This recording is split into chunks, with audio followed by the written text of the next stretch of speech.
Salut les loups. Aujourd'hui pour ce quatrième aquazine format 1.0, je vous propose une pin-up, une chatte, du fluide, une critique et un cadeau, un forward Mr. Turner.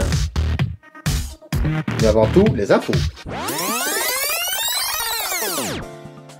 Vous vous êtes tous demandé à quoi servaient ces bandelettes de papier. Revenons en arrière. Pour tester les papiers, avant, je faisais des aquarelles complètes. À présent, je fais des bandelettes de papier que j'identifie et sur lesquelles je passe mes principales marques de couleurs, c'est-à-dire de la fine, de l'extra fine de chez Sennelier, Winsor & Newton, Daler-Rowney, Schmincke et Old Holland. Et évidemment, toutes les couleurs sont quasi identiques. Jaune citron, cobalt, terre de sienne, rouge cadmium, vert olive. Je les fais en double et je constate les résultats bandelette par bandelette ainsi qu'entre elles. Et je note les constantes. Ce qui me permet de vous donner des informations dans ma page test de mesaquarelles.com. Mais j'ai décidé d'aller plus loin. Pour ça, je dois appeler le doc de Retour vers le futur. Doc, que va-t-on faire de ces bandelettes? Oh, Marty, on va aller jusqu'à la voiture qui remonte le temps. Ta BX. Doc, mais pourquoi la BX? Marty, un jour j'ai laissé des livres et des dessins traîner dedans. Ils ont vieilli de 10 ans en moins d'1 an. J'ai donc décidé de laisser traîner ces bandelettes d'essai pendant 1 an dans ta voiture. Je garde de côté le double qui me servira de référence. Quel papier va jaunir? Lequel restera identique? Quelle marque de couleur va résister à l'assaut du temps? Vous en saurez plus dans les aquazines du futur. Revenons sur les couleurs. Les distributeurs des couleurs Golden m'ont envoyé 2 sets de couleurs à tester, ainsi que des palettes d'échantillons d'aquarelle Core. Core pour Quality of Result. Sur leur site, ces aquarelles seraient donc le top du top niveau couleur. Sur mon papier, j'avoue que je suis très agréablement surpris. Les couleurs sont effectivement puissantes, mais aussi incroyablement douces et onctueuses. Je n'ai pas vraiment de comparaison par rapport à d'autres marques que je connais. Mais c'est un peu comme si Sennelier avait boosté sa saturation. Alors j'avoue que les essais que j'ai faits m'ont donné un petit aperçu des bons, mais aussi des mauvais points. Parlons de ces derniers. Comparé aux autres couleurs, je trouve les bleus purs légèrement éteints, hormis le turquoise. Mais encore plus dès qu'on les mélange. C'est un peu comme si on éteignait une des ampoules de leur néon. Les bons points sont nombreux dès qu'on part sur les couleurs chaudes. C'est beau. Juste beau. Les couleurs saturent juste ce qu'il faut et si vous faites souvent des fleurs ou des couchers de soleil, vous allez idolâtrer cette marque. On s'en prend plein la tronche. Peut-être trop. Sur cette aquarelle de Venise, les teintes sont magnifiques en réel et selon lumière, qu'elles soient en externe ou en interne. Mais elles sont tellement lumineuses que c'est trop. Je veux dire par là, cette marque est très américaine. Quand on pense États-Unis, on voit des voitures démesurées, des hamburgers immenses et des couleurs flashy. Et ben cette Core est à l'image de ce Made in USA. Mais c'est leur marque de fabrique. Certains trouveront leur bonheur absolu et d'autres qu'il leur manque ce petit truc très européen qu'on pourrait appeler l'équilibre. Perso, je suis fan, mais pas pour tout. Par exemple, je pense que j'aurais beaucoup de mal à faire un paysage de Corse avec cette marque, sauf un coucher de soleil sur les sanguinaires. Et Dieu dans tout ça. Core se vend donc en tube de 11 ml. La pâte est aussi souple ou liquide que les oradames. Mais on est loin de Dieu, qui est compact pour pas dire dur. Niveau teinte, elles se valent un tantinet sur certaines couleurs chaudes. Dieu ayant plus de puissance, tandis que les Core ont plus de velouté. Mais Dieu reste imbattable sur les bleus. Côté prix, en se fixant sur les tarifs de l'unique distributeur par internet qui est Aquarelle et Pinceau, ça se vaut. Les Core sont un peu plus chers hors promo à première vue. En conclusion, j'ai été très heureux de tester cette marque en avant-première. Merci à ceux qui l'ont permis. Quant à vous, si vous avez quelques sous et si vous avez aimé tout ce que je vous ai dit auparavant, n'hésitez pas, vous aurez trouvé votre Dieu à vous. Vous êtes comme Saint Thomas? Vous avez besoin de mettre vos doigts dans l'accord? Alors prenez cette adresse et demandez les cartes échantillons qui vous permettront de tester cette couleur gratuitement. Dans le dernier Aquazine, je vous ai parlé de Margot et de Yannick qui ont testé à l'aveugle plusieurs papiers différents. Retrouvons en duplex Yannick. Alors, il faut que je dise à tous nos téléspectateurs qu'en fait, je n'ai pas donné les vrais noms des papiers, mais j'ai donné des noms de femmes. Et par exemple, si je te dis le nom de Manon, Manon, elle te dit quoi, Manon? Alors, Manon, c'est un papier au grain très marqué, que j'ai bien aimé travailler. Par contre, sur les lavis, c'est un petit peu compliqué avec ce grain très marqué, mais les couleurs sont vraiment superbes avec ce papier. Tu lui donnes combien? Je dirais que avec ce grain qui me plaît pas trop, je donnerais 6 sur 10. 6 sur 10, c'est pas mal. Tu sais que c'était du papier Canson Fontaine? Non, du tout. Ben voilà, c'était donc le papier aquarelle Canson, qui est un des summums de chez Canson. Et si je te dis Scarlett, tu me dis quoi, toi? Scarlett, c'est un papier qui est très lisse, voire trop lisse, difficile un peu à travailler en lavis parce que du coup, le premier lavis a tendance à se barrer si on en rajoute un par-dessus. Donc ouais, voilà, un peu déçu de ce papier. Ouais, ben Scarlett, en fait, c'est du Canson Illustra. C'est le Canson qui est plus fait pour la BD, si on peut dire, l'illustration, etc. Si je te parle de Zoé, voyons, Zoé, qu'est-ce que t'en dis de Zoé? Zoé, c'est un papier qui est avec un grain lisse, voire très lisse. Il a tendance à bouger pas mal quand on le mouille de trop. Après, sinon, je suis relativement content des couleurs qui ressortent à la fin après séchage. Et si je te dis que c'était du bambou de chez Heinemüll? Je suis très content de savoir que c'est du bambou. Ça m'intéresse beaucoup. Si je te dis... Est-ce que tu as testé Lynn? Oui, j'ai testé Lynn. Lynn, c'est un papier qui est au grain satiné. Donc je l'ai préféré à Scarlett. Bon, après c'est pas très simple à travailler ce genre de papier, mais ouais, c'est un papier qui est relativement correct. Tu n'as pas eu de difficulté à travailler avec lui? Moins qu'avec Scarlett. Après, bah, il faut doser quand même l'arrivée d'eau, parce que vu que c'est un grain satiné, ça peut partir en cacahuète. C'était justement c'était aussi un Canson Moulin du Roi en satin. Grain satiné. Et si je te parle de Dominique? Dominique. Donc c'est un grain nuageux. J'ai bien aimé les couleurs qui ressortent avec. Il a tendance à un peu bouger, j'ai l'impression, quand on le mouille de trop. Mais il donne vraiment de belles couleurs avec les aquarelles que j'utilise. Et qu'est-ce que tu as pensé de Ami? De Ami, c'est aussi un grain nuageux. Il se tient beaucoup mieux en le travaillant dans le mouillé, on va dire. Le défaut que je trouve, c'est qu'avec les aquarelles que j'utilise, il a tendance à vraiment affadir les couleurs. Une fois sec, les couleurs vraiment retombent. Donc c'est un papier où il a fallu vraiment que je force mes teintes pour avoir ce que je voulais. D'accord. Parce que le Dominique, c'était du Bosner 275 torchon. C'est le papier que je vous ai recommandé pas mal de fois. Et le Ami, c'est du Heinemüll torchon. C'est leur petite nouveauté que tu as eu droit de tester avant tout le monde. Et puis je crois que tu as une petite chérie, hein, Elodie, hein? Ouais, Elodie. Papier vraiment très sympa. J'aurais tendance à dire que c'est un papier au grain torchon.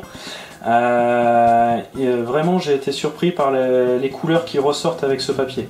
Vraiment, mon ciel bleu de cobalt Bah, j'ai l'impression qu'il était plus bleu une fois sec que quand j'ai posé la couleur.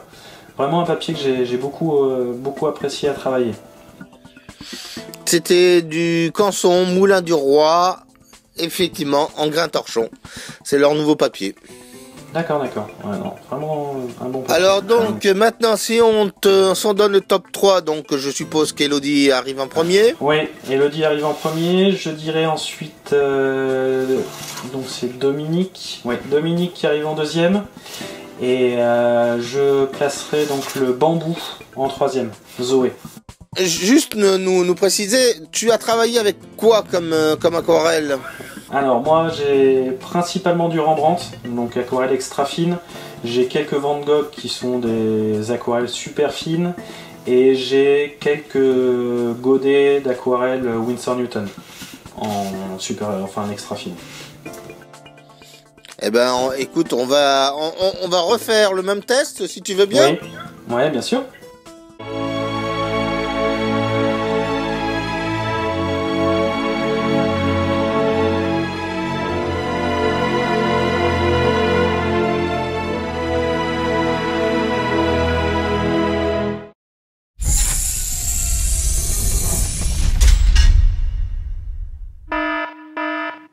Vous êtes fan d'aquasine et vous trouvez que je vais trop vite sur certains sujets? Surveillez bien ma chaîne. Il y a les replays d'aquasine en true painting, c'est-à-dire à vitesse normale. C'est plus long, mais vous savez ce qu'on dit, c'est plus bon.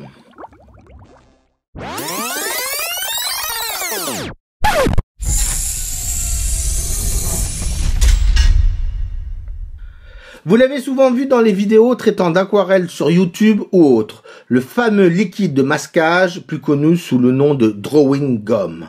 Il y en a de toutes sortes. Moi, je vous conseille celle que Sennelier a sortie, un tube servant d'applicateur, un bouchon déboucheur et du drawing gum. Bon, le produit est un peu cher sous cette forme, mais terriblement efficace. Vous pouvez aussi utiliser une plume, un traceur, un pinceau caoutchouc, un pinceau pas cher enduit de savon de Marseille au préalable, ou de bave.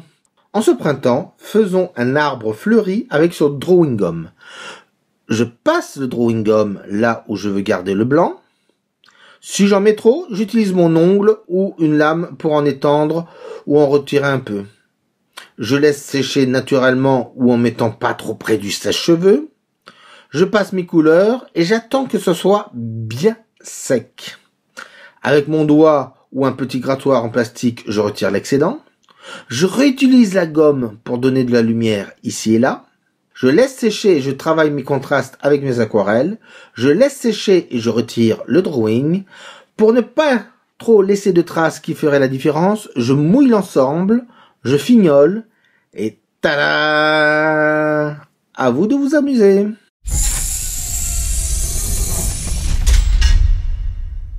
Ils sont partout. Ils envahissent vos écrans, puis votre vie. Ils vous espionnent, ils vous distraient, ils vous miaoutent tout le temps. Ce sont les chatons. Je vous propose de voir comment faire un chaton sans les inconvénients du chaton. D'abord, je fais un dessin précis, puis je commence par faire un fond pour faire sortir par contraste les poils blancs. Je commence par les poils beiges en utilisant un pinceau assez fin. Je rajoute les bruns, puis les marrons, puis un peu d'indigo, et je termine par le sombre en mélangeant indigo, terre brûlée et gris de pen. Je donne avec un peu d'indigo les valeurs pour offrir du volume au chaton, sinon ça ferait un chaton écrasé. Je termine avec les yeux, mais vu qu'il dort, ne les réveillons pas. Méfiez-vous des chats. Arrive le final, c'est-à-dire je prends de la gouache blanche, un pinceau fin et je fais les moustaches d'un seul coup. Voilà, votre chaton est fini. Vous pourrez l'encadrer et garder à vie votre chaton chaton. Quant au modèle...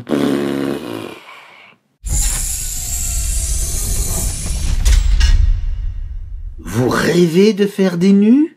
Mais comment faire? À travers cette petite vidéo, vous aurez une idée. J'ai pris un crayonné que j'ai réduit et imprimé pour que ça tienne à l'écran. Je commence avec un pinceau plat à mettre des couleurs très proches tout en ayant un même geste, c'est-à-dire là de haut en bas.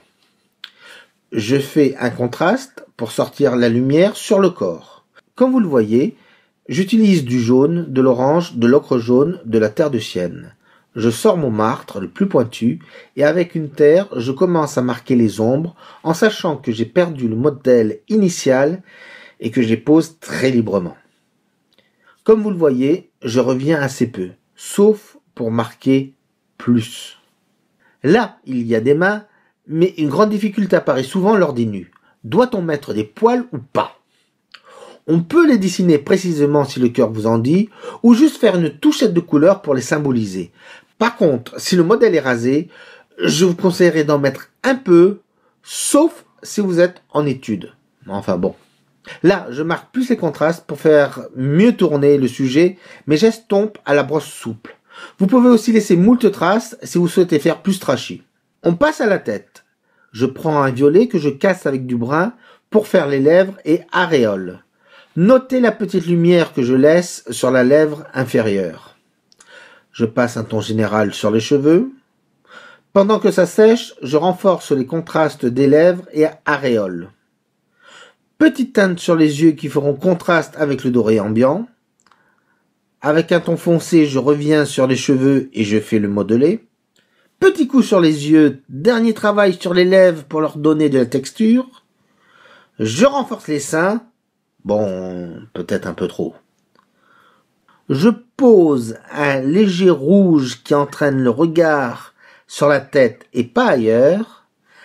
Avec ma brosse pourrie et un peu de terre de sienne, puis de rouge, je fais quelques projections. Oui, quand on fait un nu, on peut projeter, mais pas trop. Et c'est fini! Bon nu à vous!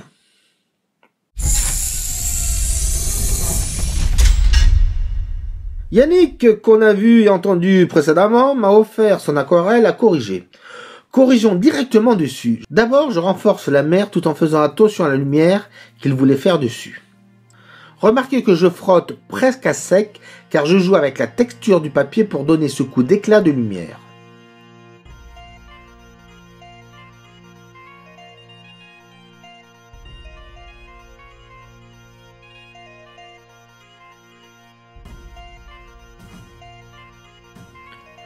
Je renforce avec un peu d'orangé du côté mer et ciel.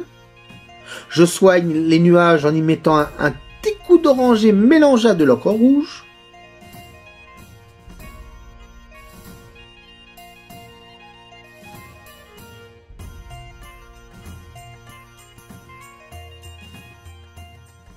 Je monte les contrastes en y mettant de l'indigo et j'en profite pour faire les reflets. Puis les ondulations de la mer.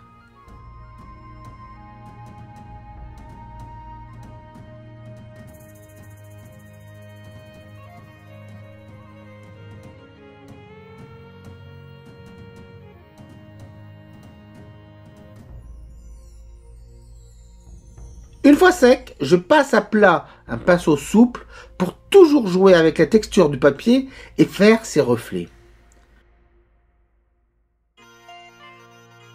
J'ouvre quelques lumières dans le ciel.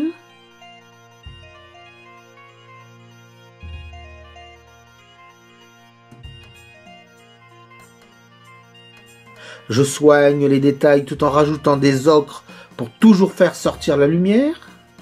Je passe un premier brin olive puis de l'ocre d'or dans le premier plan. Je renforce avec un mélange de terre, d'ombre et d'indigo. Je fais un avant-plan en faisant un contraste avec l'herbe. J'en profite pour contraster le sujet et faire quelques reflets. Un petit coup de gouache blanche pour faire sortir des reflets sur l'avant-plan. Et voilà! Désormais, si vous désirez une correction de votre aquarelle, faites comme Yannick, envoyez-la moi. Mr. Turner, le film de Mike Leigh, sort actuellement en DVD et Blu-ray. Il est ce qu'il est, mais il y a de splendides images. J'ai donc pris la première image du film et je vous l'ai fait en aquarelle. Le problème, j'ai découvert le souci entre le papier 200 grammes de chez Canson et les aquarelles Artists de chez Daler-Rowney. Mais ça, vous le découvrirez dans le replay. Voici le forward.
Voilà, Aquazine 4 est fini. Je ne vous donne pas de rendez-vous pour le prochain. À bientôt et pensez à partager.